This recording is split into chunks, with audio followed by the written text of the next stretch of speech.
Hello student, class 9 compartment का जो आज एग्जाम हुआ है 27 अप्रैल 2024 को, उसका आंसर आप मेरे से मैच कर लीजिए आंसर की से और देखिए आपने क्या स्कोर करा है। चलिए, ये हिंदी मीडियम के बच्चों के लिए है। फटाफट से आप मेरे साथ अपना आंसर मैच करिए। फर्स्ट क्वेश्चन है आपका 25 डिग्री से 375 डिग्री सेल्सियस तापमान में केल्विन की इकाई में परिवर्तन करने के लिए, ठीक है, तो उसकी क्या संख्या होगी। तो हम क्या करेंगे, 25 डिग्री सेल्सियस में 273 डिग्री सेल्सियस को जोड़ देंगे और जब दोनों को जोड़ेंगे तो हमारा जो आंसर आएगा वो आएगा 298.15 केल्विन। ठीक है, तो ऑप्शन ए पहले वाले का आंसर है, ऑप्शन ए। नेक्स्ट है, निम्न में कौन धातु युग्म है। तो बेटा धातु युग्म, जो चीजें सॉलिड होती हैं जनरली वो धातु युग्म में होती हैं। बाकी गैस और हवा और पानी जो होता है तरल पदार्थ, वो क्या होती हैं, वो अधातु होती हैं। तो दूसरे क्वेश्चन का आंसर है sodium and potassium, option A. Next तीसरा क्वेश्चन में पूछा गया है आपसे, दिए गए चित्र के द्वारा दर्शाई गई कोशिकाओं का विभाजन कीजिए। पहले मादा कोशिका है जो अपनी बच्चों की कोशिका में डिवाइड हो रही है और फिर दोबारा से डिवाइड हो रही है, तो इसका जो आंसर है वह है mitosis, option A.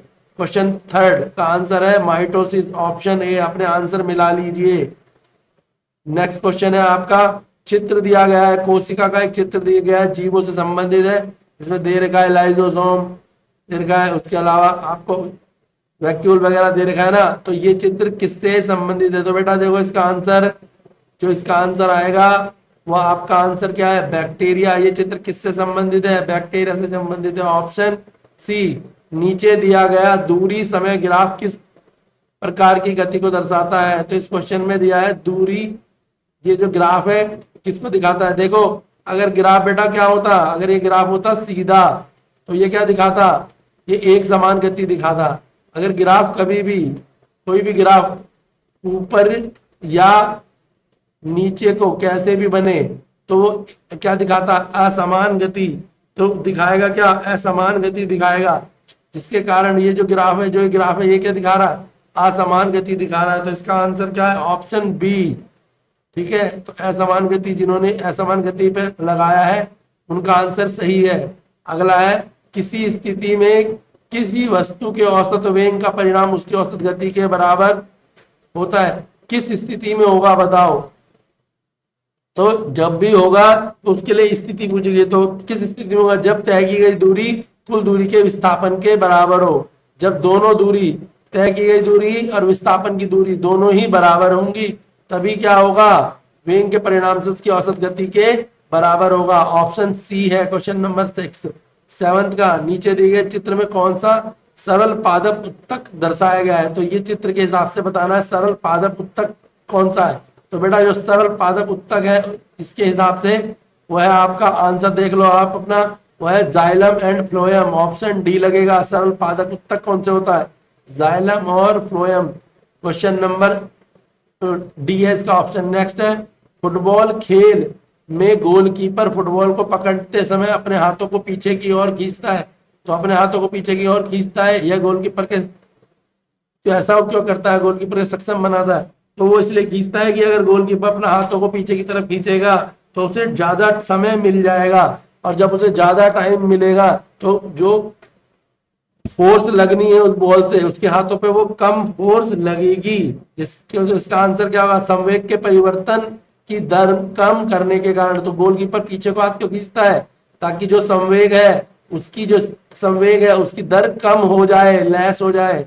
Next question है, चलती ट्रेन में एक यात्री सिक्का उछालता है जो उसके पीछे गिर जाता है। इसका क्या मतलब है, इसका मतलब ये है कि जो ट्रेन है वो क्या हो रही है, त्वरित हो रही है, एक्सेलरेट हो रही है।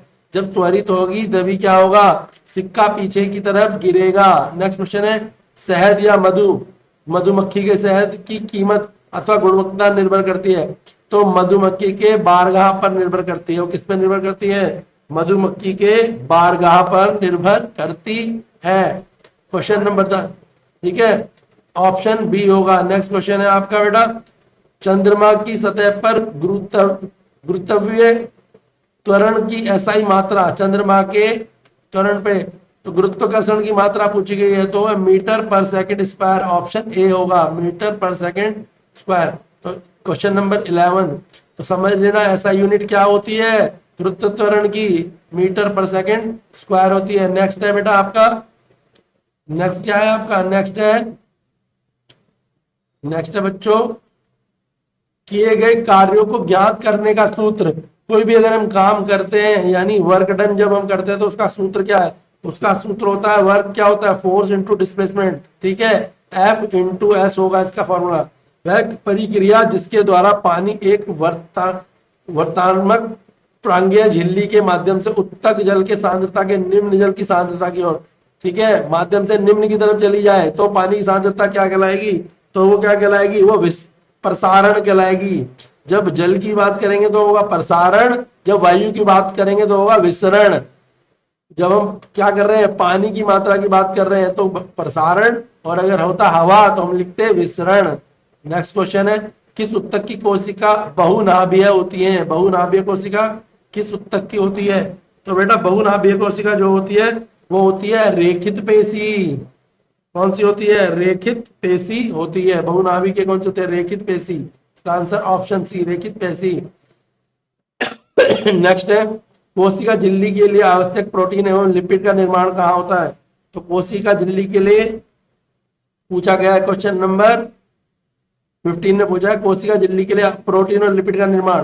प्रोटीन और लिपिड जो बनता है वो कहाँ पे बनता है, कोशिका झिल्ली के लिए, तो जो वो बनता है आपका अंतर्द्रव्य जालिका में। कहा बनता है, अंतर्द्रव्य जालिका में, अंतर्द्रव्य जालिका। नेक्स्ट क्वेश्चन देखो, अगला है बेटा, चित्र दिया गया है, इस चित्र के हिसाब से बोल रहा है कि ये चित्र के हिसाब से बताओ ये किससे संबंधित है, तो ये संबंधित है घनाकार से। ये घन की तरह है, घन समझते हो ना, मैथ में भी होता है घन, जिसे हिंदी में स्क्वायर, इंग्लिश में स्क्वायर बोलते हैं, घनाकार है ये, ठीक है। तो ऑप्शन बी है इसका, क्या है ऑप्शन बी, घनाकार।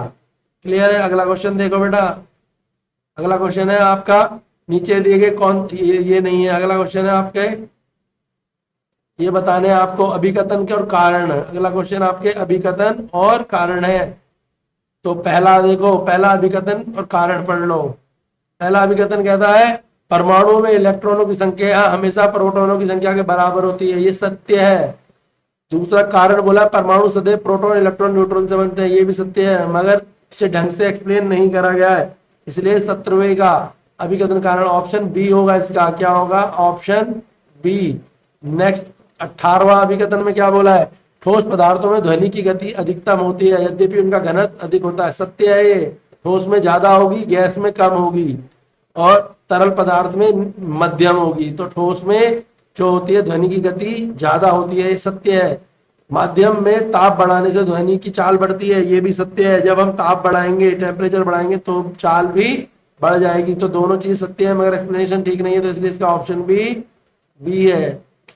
19वां, जब बल किसी पिंड की गति को धीमा कर देता है तो क्या किया गया कार्य ऋणात्मक हो जाता है, तो बिल्कुल सत्य है। जब हम फोर्स लगाएंगे और किसी चीज की गति कम हो जाएगी तो क्या होगा, वो कार्य ऋणात्मक हो जाएगा, नेगेटिव एक्सप्लेनेशन होने लगेगा। कारण, किया गया कार्य लगाए गए बल के विस्थापन के बीच में कोण पर निर्भर करता है, बिल्कुल सही है, कोण पर निर्भर करता है, ऑप्शन बी होगा। इसमें भी एक्सप्लेनेशन ढंग से नहीं है। नेक्स्ट है 20वां अभिकथन, चंद्रमा की सतह पर दो व्यक्ति एक दूसरे से बात नहीं कर सकते, ये आपने कई बार सुना होगा, सत्य है। चंद्रमा में जाके व्यक्ति एक दूसरे से बात नहीं कर सकते, कारण चंद्रमा पे कोई वायुमंडल नहीं होता, इसका रीजन भी सत्य है, यानी कारण भी सत्य है और एक्सप्लेनेशन भी सत्य है, तो इसका ऑप्शन ए है। ठीक है बच्चों, अब खंड ख ब जो भी अगले खंड है आपके, उनके लिए आप अगली वीडियो देखें, ठीक है, ताकि आप अपने क्वेश्चनों के आंसरों को मैच कर पाए और देखें कि आपने कितना स्कोर करा है। ठीक है बच्चों।